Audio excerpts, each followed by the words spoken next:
Now, we also want to bring you the latest on the U.S.-led war on Iran, and tensions are escalating again between the two countries. Both launched a series of attacks overnight despite their ceasefire.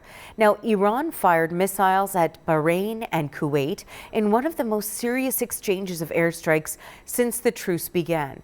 Kuwait says its international airport was among civilian infrastructure hit. One person was killed and several others injured. The U.S. says it launched strikes on a strategic island in the Strait of Hormuz after Iran targeted multiple Gulf allies with ballistic missiles and drones. So let's bring in journalist Blake Sifton. He joins us now from Tel Aviv with more on this. Blake, what more can you tell us about these developments between the U.S. and Iran and those strikes on Kuwait?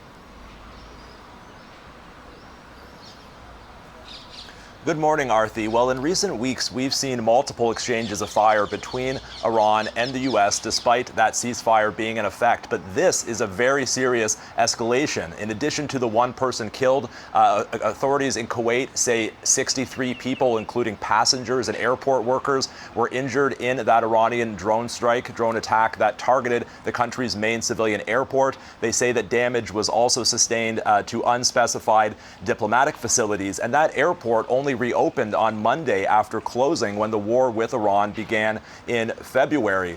And we should note as well that this was not simply an attack and a response. This was a series of back and forth attacks between Iran and the U.S. that escalated and then culminated in that attack on the airport. And as you say, in addition to Kuwait, the Gulf country of Bahrain was targeted in these Iranian attacks. Iranian authorities say that they will more directly target Gulf countries that host U.S. bases because they say they bear direct and clear responsibility for U.S. attacks. We also heard from the Iranian Revolutionary Guard, and they seem to confirm the escalatory nature of these attacks, saying we had previously warned that in case of aggression, the response would be different and more severe, and we acted accordingly.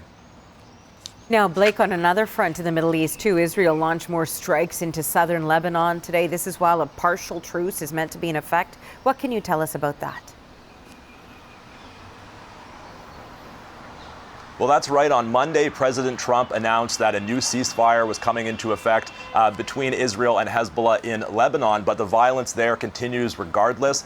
Today, Israeli military carried out airstrikes in southern Lebanon, killing at least 6 people in attacks near the city of Tyre, as well as targeting a vehicle on the highway leading toward Beirut. Now, rather than an end to the war, I believe the ceasefire should be viewed as essentially setting out new parameters of what kind of attacks will be tolerated without causing an escalation. It's understood that the Israeli military will continue carrying out attacks in southern Lebanon, but will not directly target Beirut. And Hezbollah is likely to continue targeting Israeli forces occupying southern Lebanon, but is not meant to be firing into Israel. It's understood that Israel reluctantly agreed to this ceasefire, is unhappy with it, and only agreed to it after a very angry phone call between President Trump and Prime Minister Netanyahu, with President Trump being concerned that Israel's actions in Lebanon could jeopardize a potential ceasefire between the U.S. and Iran. Blake, thank you for the latest on this. That is journalist Blake Sifton reporting from Tel Aviv.